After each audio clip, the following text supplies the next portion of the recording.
వీరసింహారెడ్డి వస్తున్నాడు, రంగుల్లోకి దిగాడు. వరుస హిట్లు, పేలుతున్న పాటల తూటాలు, అన్నింటికీ మించి రిలీజ్ కి ముందయ్యే బిజినెస్ తో వీరసింహారెడ్డి బాక్స్ ఆఫీస్ మీద భారీగానే పంజా విసిరేలా ఉన్నాడు. పోటెత్తే పొంగల్ కి వీరసింహారెడ్డి స్పీడ్ ఎలా ఉండబోతోంది? భారీ ప్రమోషన్ తర్వాత సీన్ ఎలా మారబోతోంది? వీరసింహారెడ్డి వచ్చేస్తున్నాడు.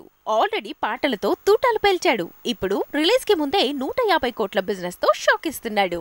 శృతి హాసన్ తో కలిసి బాలయ్య చేసిన మాస్ ప్రయోగం వీరసింహారెడ్డి. వరుస హిట్లతో దూసుకెళ్తున్న గోపీచంద్ మలినేని తీసిన ఈ మూవీ ప్రీ రిలీజ్ బిజినెస్ 150 కోట్లు దాటిందట. థియేట్రికల్ బిజినెస్ 100 కోట్లయితే డిజిటల్ శాటిలైట్ రైట్స్ 50 కోట్లు దాటాయట. లాస్ట్ ఇయర్ అఖండాతో ట్రెండ్ సెట్ చేశాడు నటసింహం. అలా ఆ ఏడాది 100 కోట్ల వసూలు రాబడితే ఈ ఏడాది డబుల్ సెంచరీ కన్ఫర్మ్ చేస్తున్నాడు. అఖండ సౌత్ తో పాటు నార్త్ ను కూడా కుదిపేయటంతో ఇప్పుడు వీరసింహారెడ్డి మీద నార్త్ జనాల ఫోకస్ కూడా పెరిగిపోయింది. జనవరి 13నే హిందీ వర్షన్ కి ఛాన్స్ ఉంది. వీరసింహారెడ్డి ప్రోమోతో పాటు పాటలు తూటాల్లా పేలాయి. పోటీగా చిరు వచ్చిన సంక్రాంతి సందడిలో సినిమాలన్నింటికీ సీన్ ఉంది కాబట్టే కాసుల గోలకి నో ప్రాబ్లం అంటున్నారు.